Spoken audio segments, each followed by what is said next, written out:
đã cứu đã kinh tao cái mày sao mà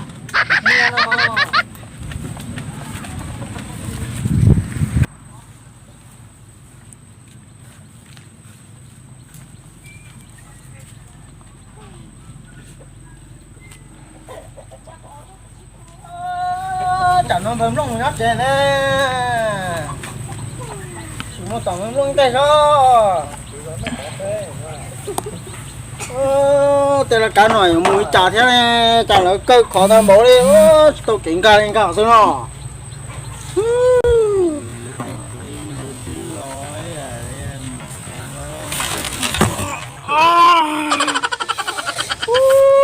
thế là cá nổi mà cá mà bông bông ha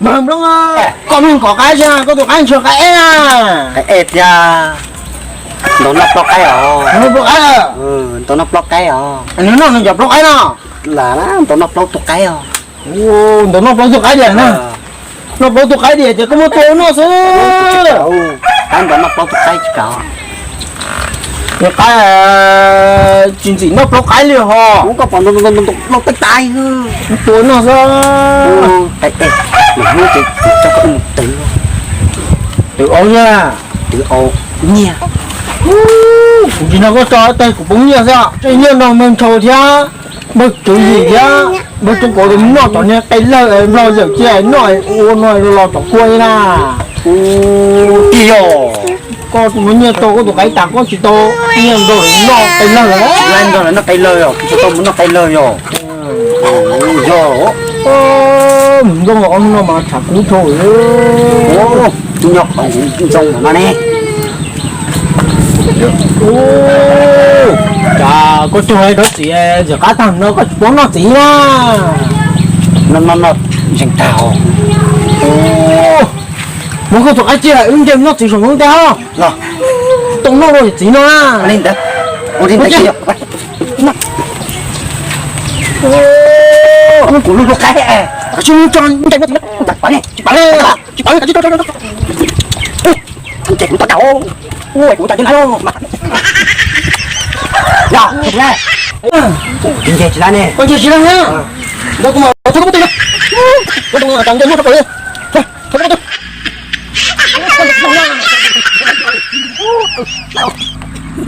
cái tuổi ha bao giờ thấy chưa cái tuổi là kia cái học tháo cuối nữa thôi thôi kia ui giờ đi cơ chế ở đâu cái dịch thân nó dạ tháo con cái tháo cũng vậy nó đừng vòng đâu chỉ cho không tôi sao không tôi rồi học à nó chịu tôi tỏ chứ cái này có gì theo đó đấy đó chị lục xong xong rồi đó là nhiều thì nhiều mình trò theo mới là lì này rồi cho nên mới cho có thì thôi thôi dù chỉ mỗi việc cho tụi bơ la lì à bơ la lì tiếng nó nói ồ nó chỉ gì đâu tụi con mà nhổ trên đó lúc nó xỉu ta đấy nó cũng chỉ ăn lì ôi à khi hai người cho chào nó chỉ liên liên xong mình chỉ phá đi chiếu chỉ phá là cái chuyện chia rồi có thấy của cụ thấy có gì chị chỉ phá bởi nó đây nè chỉ phá thôi cái tên này ở đây em có cũng bụng nó đây còn cam chua một cái phân luôn luôn một túi nó còn táo cho bốn bụng cho bốn chỗ sư xiên nó phải mà một khẩu tô mà tan mà wow cũng đó nó cái khó à nó tạo cho tôi có đại lụa đi nó chết rồi bên trong nó chỉ có tổ cô của cái nhà cái ở trong này nó chỉ của trong cô của cái của on sao cái khỏi con yêu tên là tay on đâu tao muốn của tay của tao mới đó có ta nhỏ tôi cho nên tôi của nó là nhớ em nó của một trái kia và chứ lỡ tôi phần này nhưng chả tôi nó cũng thả cho cái mua lau lụa na nó đó chả có cái củ tôi nó lớn thả đấy củ bọc trong là ủ lụa đó củ chi đi nó tôi nó cũng thả cho củ chi đi nhà cá cho con đi cá cho quý là cái thả cho lên nó có mồm phê có tôi mua chưa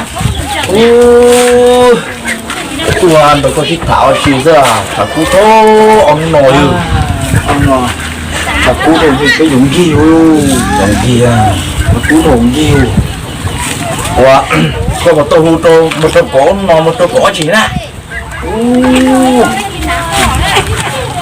cú nè bò nè cú là cú cho em tiền đừng lo chế nó chế rồi nó lo chế quá cha cô còn nó đã cho bên một hồ chuyện nhiều cô gì trời ơi nó đã đại ý cái chuyện nhiều cô cái khó gì nói lo cô đi nữa nè cái cụ từng đó lớn đấy cụ từng tôi dùng con này có tôm chả chú nó mày chủ nhau bơi lúc theo bơi lên lì cái mù hồ chuyện này cô gì chọn đảo nè bơi thuốc cố rồi đừng có tiền các chuyện mà ha có lũ nhẹ nhẹ bỏ em mua rồi cái nhẹ mù hu mù tô bơi tô cổ mà ha cái bơi tô cổ của nhau chế ra ít lên con hồ lên nào mua nó bây thứ chính trị đó chả mình mua chịu của đi nhỉ bó nhau chế xóa cắt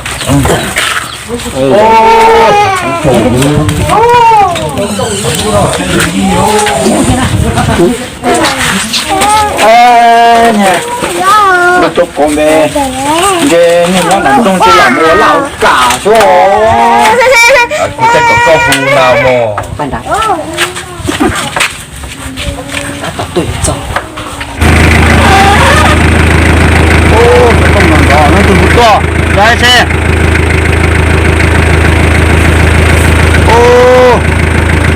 đồ chỉ gì cũng tua ra alo nhầm bên chỗ có nhớ mà nhớ bên chỗ có mà này nó mình chủ thiên nhà mình trong thiên này là người tự tôi hồi chó là con này có bụng khổng na gì này có phụ cho nên một hồ trọ gì trò đã chạy rồi em phải gì cái hồ trọ này nó vân sâu luôn bây giờ con đợi mà để chơi nên nhớ phải chơi có to cũ nè để cũ to ở là có tổ nó gì tôi cho bé một hồ trọ nó này to có tôi chọn thì có hồ nữa cũng đi đâu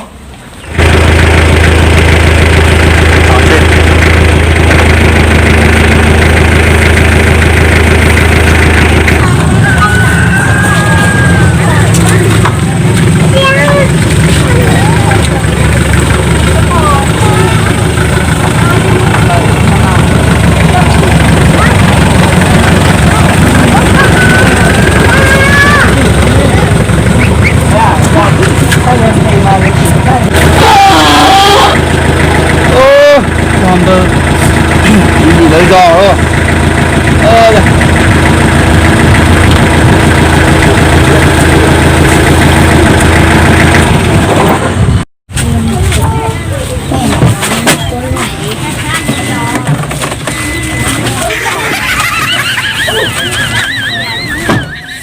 ôi trong cái gì nữa chơi không bây giờ của nhau to cũ nữa của nhau trẻ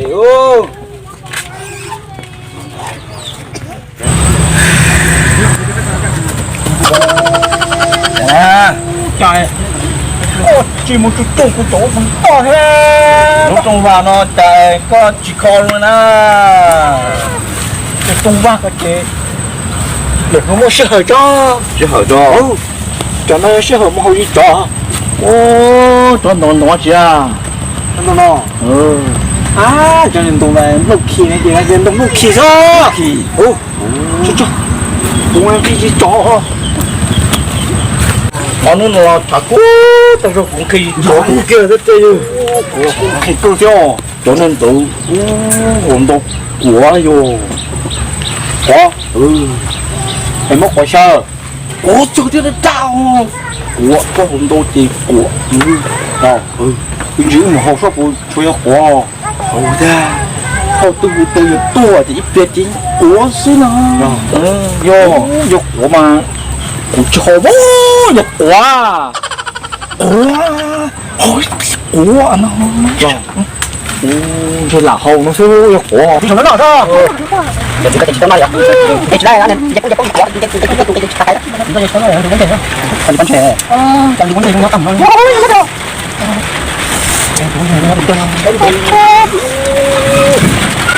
Tali. Có chuyện này. Thầy có chứ. Dạ thôi á. Bây giờ chỉ Tô tô tô. Ô dùng đó. Được nha. Cho ra. Ô chị. Còn không? Ông nhân chính ra này. Nè, chưa. Tôi ít mua sữa cái tài liệu. Nè tôi mà chưa. Đừng có chơi nhau đâu nên thầy chuyện nói chứ. Cho nó. Chúng một tờ rổ nó á. Có chưa? Nhưng mà không nói, chúng ta tôi mới giỏi chọn nó bao tên nó chỉ cột của ai nhá. Có chúng nó phải thảo. À chứ? Có hai tiền của tao rồi. Nhiều cũng có tự nó nhiều một chỗ có à nó riêng á. Ê, chỗ có tiền ta tỏ cầm là tô này có cái mồ hôi gì chó. Wow, nhá, nó nè. Chúng ta xin nó đi, nó đâu đâu vậy đó. Nè, có chạy đâu. Mua xuống đúng Cái gì cũng nhớ chế hả? Ô, chỉ có đi, chỉ để có tuần chế nhưng mà chế nó to sao? Ôi yêu. Đó nó sư béo một cái thả tập là hắn rất khỏi gì ô. ya, khỏi gì đi. Chị, chơi không có chơi nhiều. Nhưng mà nó cũng yêu. Nó có chơi đâu. Nhưng cháu có chơi. Nè, chắc cũng đây chỉ có gì cái tên còn nó cái pi mẹ, cái pi cơ. Ô, ba. Cái cái chuyện đấy không?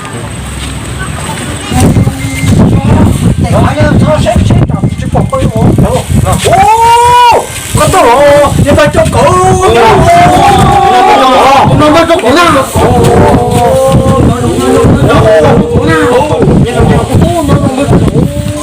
Nó sẽ một nhân có một chút cái sẵn công đâu, nó tốt cho nên nó sẵn công của nó. Ai vô rồi. Cái gì chả nó à. Không có đâu. Nó nhớ nằm trong cái chỗ sẵn công, chỗ chỉ nó nhận nó đi nó tự lớn chuyện nó nói. Là cái nào nó chỉ lấy chỉ cho rồi. Chỉ nó nhưng phải làm thôi. Luôn thì nó nằm trong cái cuộc sống cái gì vậy nào. Cho mấy không gì chó à. Ô, muốn nhân tốt sự còn rồi này đó cũng là còn bài này to nó cũng to nó à ô nhiên thế nó cũng thế là nó thế nhau thì có hai tiền nhau thì lâu em mọi em phi lại nó lộn thua luôn ba cái nó chết chết rồi chết chết rồi chết chết rồi chết chết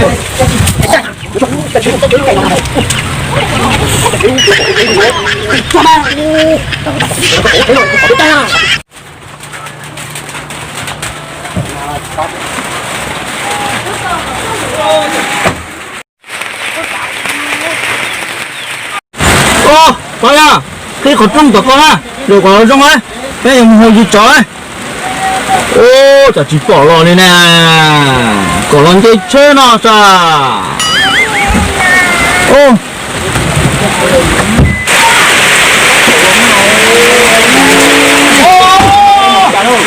Bằng gì ơi, chỉ dần chạy chạy cái sổ co ha. Khi có công như rồi ha, nó không mà chạy đi. Bây giờ cũng là có cái của nó. Chạy vô. Ôi này là chỉ là chơi ôi. Muốn dầu hả? Muốn dầu hả? Muốn dầu hả? Ô, muốn dầu hả?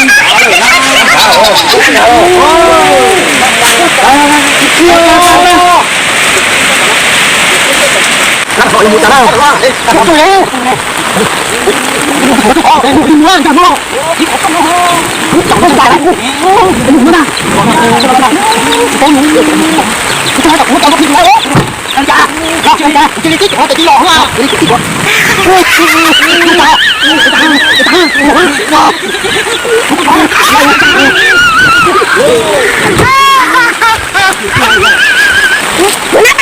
ô này mà chỉ chừng bắn nổ thì kêu chạy我假盖去我用晒就我动车个带工就到了哎来我在那这边就有地就哦我讲嘛那嘛bắn nổ thôi nè lớn lúc mà cho nên mũ xí nào riêng mà nên thôi chỉ bắn nổ ha cho我嘞mũ về đi cha mũ hồi to đi cha đi cha ô chơi rồi ô đi cha đi đi không nói thế à đi cha nè không sai nè đi nè rồi bà biết tài nó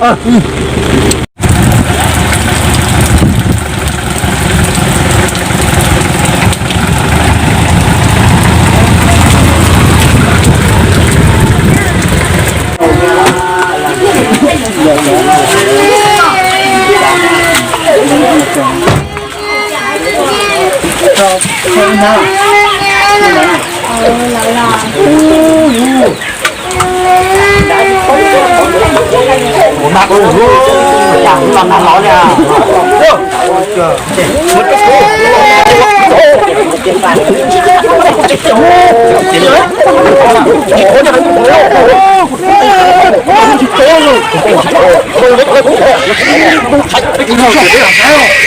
đông nhân ngõ nào cho cổ sai cội cái cổ của bên mà sai phải tông cổ chứ cái cổ không nó chạy ôi được chưa mà chúng không trả chạy không có một con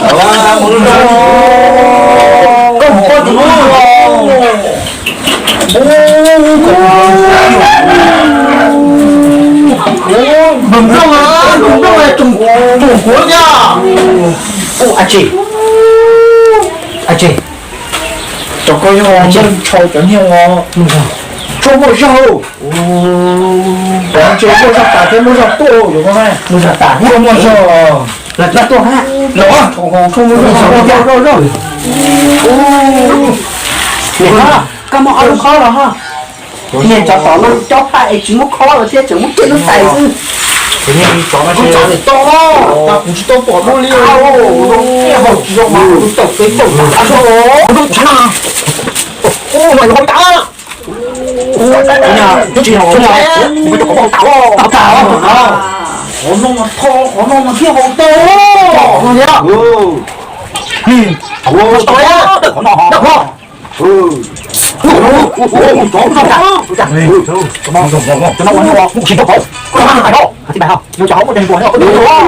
cho nó chọn bồi gì cho chứ na cả thấy cái hậu chỉ trúng một xà mỗi đạo mình đấy mới chỉ cho cá chứ chúng ta chứ không phải cây đâu nó cái bẩn chọc mồm hay cuối cùng này anh chứ xuân cho xỉ cho qua này nó cái khó này chính thức à thế là nó là gì rồi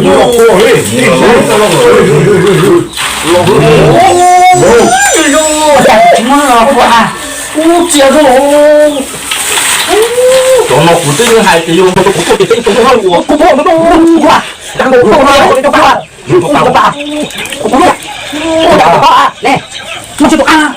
nuôi ý ở cái hai tuần này thì má là má lò đang lúa lò chị má chú lấy lò chị má muốn trồng thì lúc thở một chỗ cổ hai đứa luôn có thế nào có chán không không đây lòng nó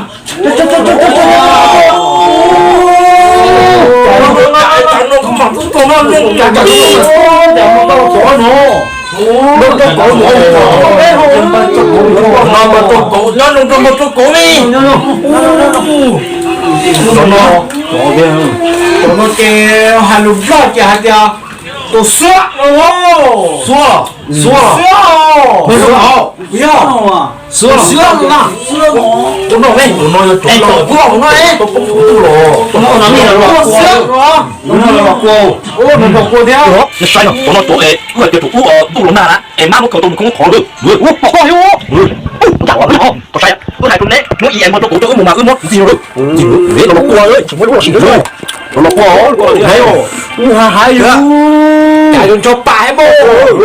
Dùng cho bà đi. Hãy cho bà luôn. Hãy tặng. Tôi sẽ tụi nó một ý dạng tụi luôn. Không nhớ không, cái gì đâu. Bây giờ tụi luôn. Đây là cũng như mong ngồi cũng nhớ à. Tụi nó Nó. Ông cũng nhắc đi. Giờ. Giờ. tụi cái lời của thầy nữa. Mà tôi có tôi thì có được nó tôi thì cũng chết rồi. Ô, tao có thân luôn. Ôi ôi.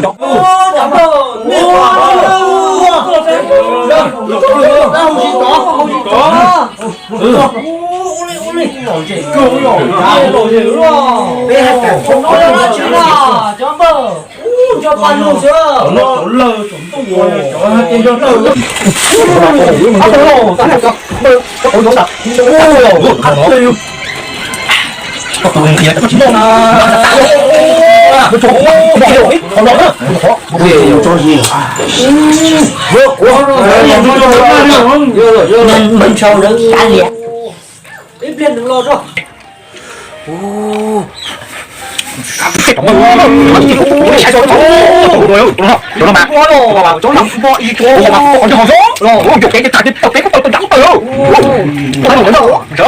Cái gì to không đó có không biết sai sao?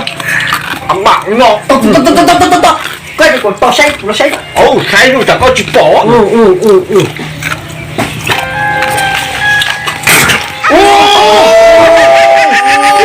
Chạy đi to nhá. Ông cứ xỉu. Có chạy cái gì? Cái gì to ta liêu? Nó tên giống luôn không thế nào em cũng chẳng có giống luôn. Cái gì có không gì to không ta. Nó chỉ to ta đi. Bọn chơi cũng coi cá tàu tôm chả cho xíu. Nó cũng xuất bọn chơi. Không giống mà. Có tiền. Bực cho có vô của họ ha. Bực cho có vô cái kia không giống.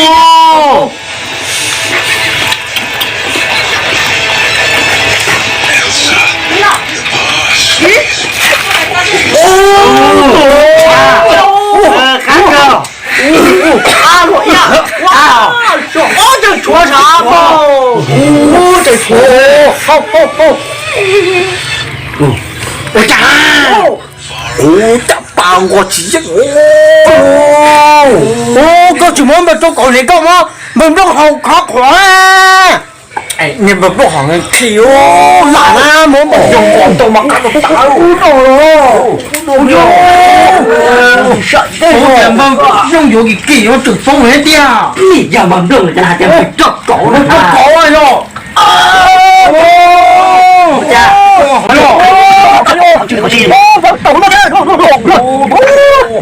Có cái kia đâu.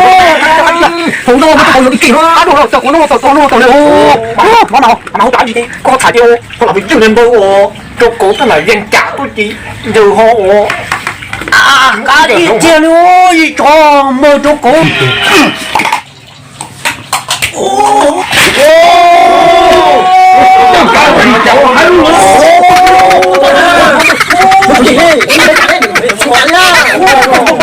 Không sao luôn đừng có rồi chỉ cần có tao thôi rồi làm sao không phụ này nữa anh nó nhớ được sao chứ nào có phải để mà chịu trong cơn đúng không từng có mà hay làm từng anh nó cũng phải cho nó nó từ nó không có cái này không phải muốn no á giờ chỗ muốn no chỉ bố cắt đưa cho nó mình chỉ thế chú ý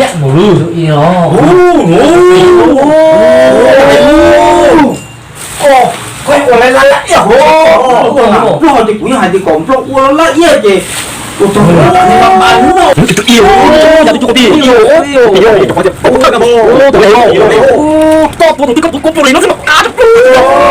nó đặt trong chị rồi nó chỉ cho nó cũng phụ lên nó chỉ ăn thôi nó nó chỉ có nó chỉ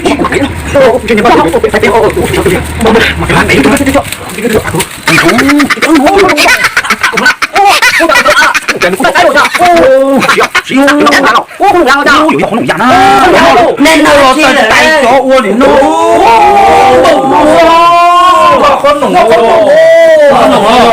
Nó có đủ à? cũng bay cũng chừng bay tổ cũng có chúng có ô mình tôi khốn nồng tôi loại ví dụ tôi biết tôi tay cho nó ha có một họ Nên để dạy nhiều Số này mấy quả rồi. Nó đã cho nuôi nữa là cái sao đấy không tại đã ồ chứ giờ nó nhé à tụi ông cũng tay nó có này đấy không có tay chỉ có một bao mà thảo cái tay chỉ có ăn của ông chỉ có một bao thôi không tặng nào cái tay tôi không tặng rồi nó chịu nó làm gì đó này nó làm tay rồi nó không vậy sao mà mình ngonไปต้องถามเขาก็จะคนเดียวมันต้องขันก็ไปลูกให้จบโอ้โหอย่ามาหมาอยู่ต้องเช่าแต่หมดได้ก็ใช้ในกระหม่อมเลยละกันนะ còn tê luôn ไม่นั่นไงเนี่ยผมก็เดียวโอ้โหไอ้ปีรู้ bây giờ như luôn lông lông lông lông lần này luôn lạiปีรู้เดียวโอ้ยคนเชี่ยวหัวย่า cái giò tê con kia cũ nó trời ơi